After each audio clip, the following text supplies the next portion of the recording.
the great American university. For some, it's the route to riches.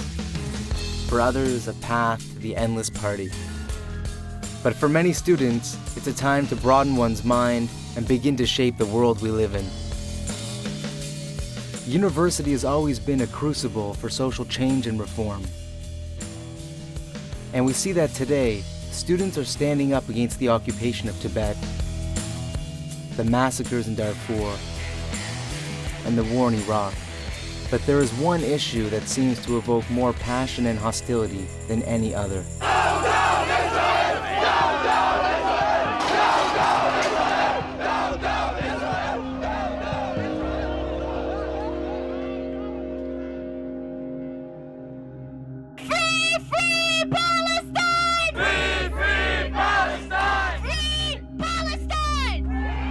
I think the situation on campus generally is a deteriorating one. This is for my grandfather. Among the law!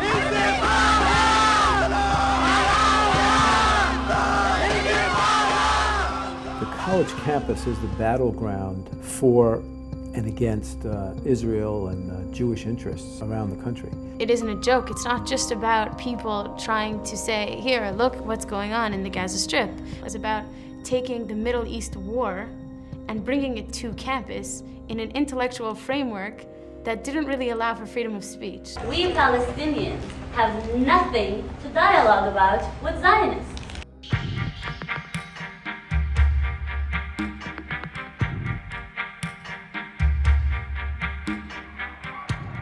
Very often, the more extreme efforts to discredit Israel on the college campus are nothing more than an outlet for good old-fashioned anti-Semitism in a new war.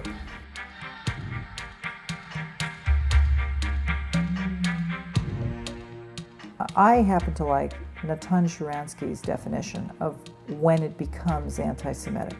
He talks about the 3 Ds.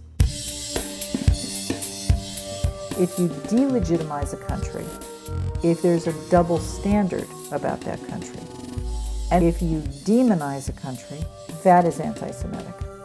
It's delegitimization of Israel, someone who claims that Israel doesn't exist, and for someone who claims that the entire country should be Palestine. Israel really doesn't meet the requirements of a legitimate state. Criticizing Israel's military policies is by far okay by any standards.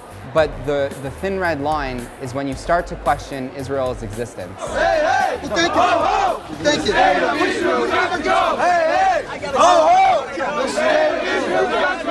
If history is any indication, there'll be peace when you're gone and when we're in control again. When you talk about dissolving the nation state or destructing the nation state, that is anti-Semitism, because at that point you no longer are talking about helpful critiques and criticism of how to improve that country, but how to get rid of that country. And no other nation state is held in that manner. But it's acceptable to talk about no longer having Israel as a homeland for the Jewish people. Zionism must be destroyed. It must be gotten rid of. Every aspect of it.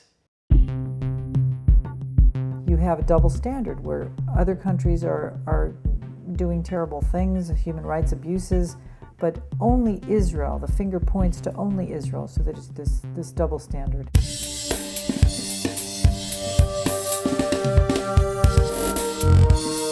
And demonization, when Israel is accused of behaving like a demon, shooting children in the backs, that is anti-Semitic. They stage in die-ins and they act as if they are Gazans who are being attacked by Israel. And this is in the middle of campus, so the average person walking by obviously sees it.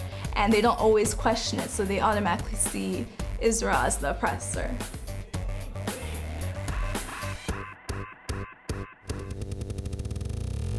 Recently, in a free newspaper on campus, we found cartoons that basically portrayed Israelis as Nazis in the full Nazi uniform, shooting at Palestinians in a trench.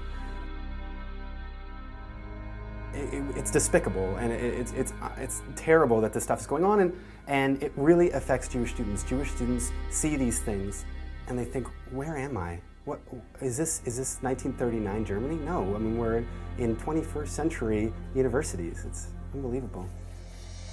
Israel, Israel, you can't hide! We charge you with genocide! The question is, how do you get people to hate Israel? And however they do that, however they can do it, they will do it. Apartheid, colonialism, occupation, racism, massacre, Holocaust. We know these aren't true. We know that Israel's not an apartheid state. Zionism is not racism. That Israel is not a new Nazi. We know that, but we have to be able to express that, articulate it, and teach others how to do so.